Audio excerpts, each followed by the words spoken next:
ఆదేశం అందరికీ ఈరోజు ముచ్చట ఏంటంటే ఈ ప్రియాంక శివ ఉన్నారు కదా, అందులో మెయిన్గా శివ అయితే అసలు ఓవర్ ఎగ్జైట్మెంట్ అవుతున్నాడు. గెలిస్తే మాత్రం అబ్బాబ్బా ఎంత ఎగ్జైట్మెంట్ అవుతున్నాడు. ఏదైనా టాస్క్లు పెడితే అదే ఓడిపోతే కూడా అంతే టెంపర్గా మాట్లాడుతున్నాడు. అంటే ఇట్లా నాకు ఇది నీకు తెలీదా, నీకు చేయలేదా, నేనేమి చేయలేదా అన్నట్టు మాట్లాడుతున్నాడు చాలా కోపంగా ప్రియాంక పైన.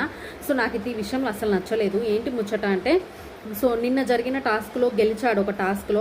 గెలిస్తే ఓవర్ ఎగ్జైట్మెంట్తో అబ్బా ఎంత అరుస్తున్నాడో. ఎగ్జైట్మెంట్ ఉండాలి కానీ అంతగానం అరవాల్సిన అవసరం లేదు కదా.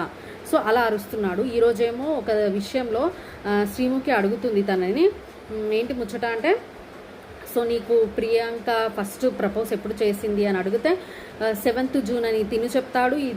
ప్రియాంకనేమో రాంగ్ చెప్తుందని చెప్పేసి అబ్బాబ్బా ఎంత రచ్చరచ్చ చేశాడో అసలు. ప్రియాంక శివ ఒక టాస్క్లోనైతే నేను ప్రియాంకని ఇంకొకసారి ఏడిపియా అని చెప్పాడు, కానీ ఈరోజు టాస్క్లో మళ్ళీ ఏడిపించేశాడు.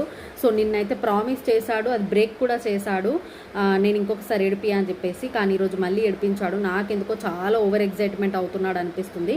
మరి మీకేమనిపిస్తుందో ఖచ్చితంగా కామెంట్ చేయండి.